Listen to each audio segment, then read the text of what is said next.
Absolutely not drama ہے۔ عمران نیازی نے ریاست مدینہ کی بات کر کے کوارٹرز کو کرپشن کا موقع دیا، عوام کو کنگال کر دیا۔ عمران خان نے خودداری کا بھاشن دیا، اپنے خلاف عالمی سازش کا الزام عائد کیا۔ کیا موجودہ غربت اور مہنگائی عالمی سازش کا نتیجہ ہے؟ شہباز شریف کا سوال۔ حکومت کے خاتمے کا وقت قریب آ گیا۔ تحریک عدم اعتماد کے بعد عمران خان کی نیندیں ایک ہفتے حرام رہیں گی۔ مولانا فضل الرحمان کا جلسے سے خطاب، عمران خان اور ان کے ساتھیوں کے نام ایگزیک کنٹرول لسٹ میں ڈالنے کا مطالبہ۔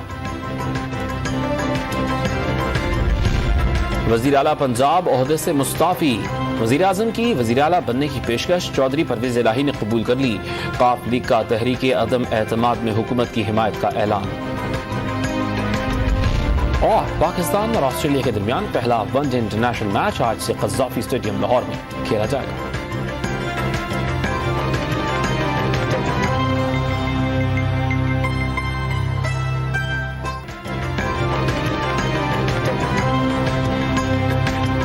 ایبسولوٹلی ناٹ ڈرامہ ہے۔ عمران نیازی نے ریاست مدینہ کی بات کر کے کوارٹرز کو کرپشن کا موقع دیا، عوام کو کنگال کر دیا۔ عمران خان نے خودداری کا بھاشن دیا، اپنے خلاف عالمی سازش کا الزام عائد کیا۔ کیا موجودہ غربت اور مہنگائی عالمی سازش کا نتیجہ ہے؟ شہباز شریف کا سوال۔ حکومت کے خاتمے کا وقت قریب آ گیا۔ تحریک عدم اعتماد کے بعد عمران خان کی نیندیں ایک ہفتے حرام رہیں گی۔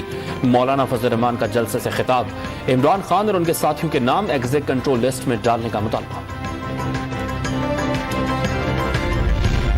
وزیر اعلیٰ پنجاب عہدے سے مستعفی، وزیر اعظم کی وزیر اعلیٰ بننے کی پیشکش چودھری پرویز الہی نے قبول کر لی۔ ق لیگ کا تحریک عدم اعتماد میں حکومت کی حمایت کا اعلان۔ اور پاکستان اور آسٹریلیا کے درمیان پہلا ون ڈے انٹرنیشنل میچ آج سے قذافی اسٹیڈیم لاہور میں کھیلا جائے گا۔